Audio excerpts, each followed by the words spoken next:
Hello dear student, कैसे हैं आप सब। चलिए आज हम देखते हैं लाभ एवं हानि से रिलेटेड क्वेश्चन, जिसे बोलते हैं प्रॉफिट एंड लॉस। तो ये बहुत ही इम्पॉर्टेंट क्वेश्चन है, चाहे आप किसी क्लास में पढ़ रहे हो या फिर आपकी डेली लाइफ में हो या फिर आप कॉम्पिटिटिव एग्ज़ाम की तैयारी कर रहे हो, सबके लिए काफ़ी बेनिफिशियल है। तो क्रय मूल्य को हम बोलते हैं cost price. Cost price means किसी चीज़ को हम परचेस कर रहे हैं, कितने में परचेस कर रहे हैं वो उसका हो जाएगा क्रय मूल्य। और किसी वस्तु को हम बेच रहे हैं उसे बोलते हैं सेलिंग प्राइस, मतलब विक्रय मूल्य। ठीक है। यदि किसी वस्तु को बेचने पर हमें लाभ हो रहा है तो वो होगा प्रॉफिट। यदि किसी वस्तु को बेचने या खरीदने में हमें हानि हो रही है, बेचने पर हमें हानि हो रही है, तो वो हो जाएगा हमारा लॉस। ठीक है। तो लाभ परसेंट कैसे कैलकुलेट करते हैं। लाभ परसेंट का फॉर्मूला होता है लाभ परसेंट इज इक्वल टू लाभ अपॉन क्रय मूल्य इंटू 100। इसे ऐसे भी बोल सकते हैं P अपॉन CP इंटू 100%। ठीक है। हानि फाइंड करना है तो अंश में हमको हानि लिखना पड़ेगा, हानि अपॉन क्रय मूल्य इंटू 100%। देखो यहाँ पर चाहे हम लाभ परसेंट कैलकुलेट कर रहे हो या हानि परसेंट कैलकुलेट कर रहे हो, हर में हमेशा क्रय मूल्य ही होगा। इस पे बिल्कुल मिस्टेक नहीं करना। तो फॉर्मूला बहुत ही इजी है। चलिए अब मैं क्वेश्चन बताती हूँ। एक व्यक्ति है जो 400 रुपये में एक घड़ी खरीद कर उसे 500 रुपये में बेच देता है, उसे कितने परसेंट का लाभ हुआ। तो परसेंट निकालने से पहले हमें ये मालूम होना चाहिए कि उसे कितने रुपए का लाभ हुआ। क्या कर रहा है, 400 रुपये का खरीद रहा है। खरीदना मतलब क्रय मूल्य, मतलब कॉस्ट प्राइस, 400 रुपये में खरीद रहा है। ठीक है। और बेच कितने में रहा, 500 में, मतलब ये हो गया सेलिंग प्राइस, मीन्स इसको अपन बोल सकते हैं विक्रय मूल्य 500 रुपये में। ठीक है।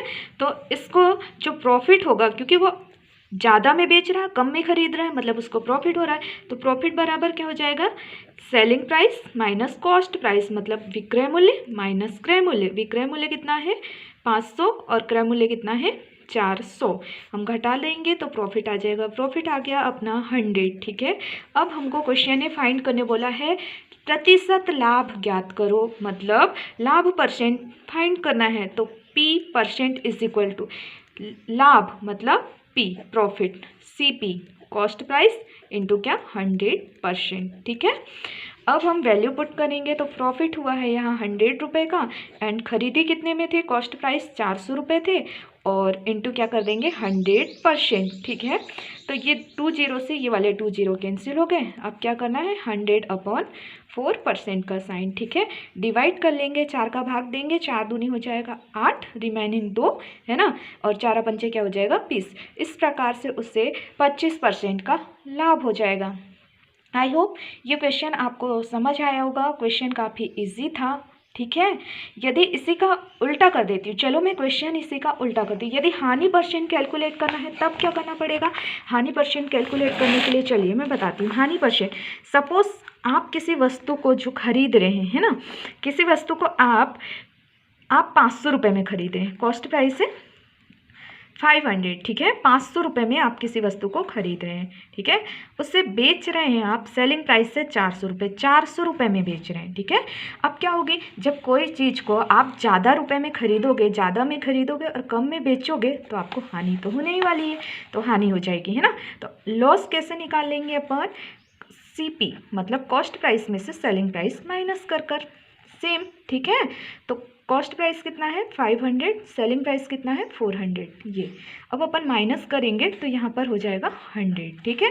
100 रुपये का क्या हो गया है, लॉस हो गया है। अब हमको निकालना है लॉस परसेंट। तो फॉर्मूला इजी है, loss percent is equal to क्या होता है, जहाँ हमने प्रॉफिट लिखा था वहाँ अभी हम लॉस लिखेंगे, बाकी तो सेम रहेगा, CP इंटू 100%। हानि कितने रुपए की हुई है, हानि 100 रुपये की हो तो 100 लिखेंगे। खरीद कितने में रहे हैं, खरीद अब हम 500 रुपये में रहे हैं। ठीक है। और जो परसेंट है वो 100% ही लिख देंगे। तो 2 0 से 2 0 कैंसिल हो जाएगा, यहाँ हो जाएगा 100/5%। अब डिवाइड कर लेंगे तो क्या हो जाएगा 5 2 10, 0 है तो 0। इस प्रकार से उसको 20% की क्या हो जाएगी, हानि हो जाएगी, क्योंकि वो क्या कर रहा है 500 की खरीद रहा है, कोई चीज़ 400 में बेच रहा है, तो उसको हानि हो जाएगी। आई होप ये क्वेश्चन आपको अच्छे से समझ आए हो। यदि वीडियो पूरा समझ आया है तो लास्ट तक वॉच कीजिएगा, लाइक शेयर सब्सक्राइब कीजिए, चैनल पर न्यू है तो बेल आइकन प्रेस कर लीजिए। Thanks for watching.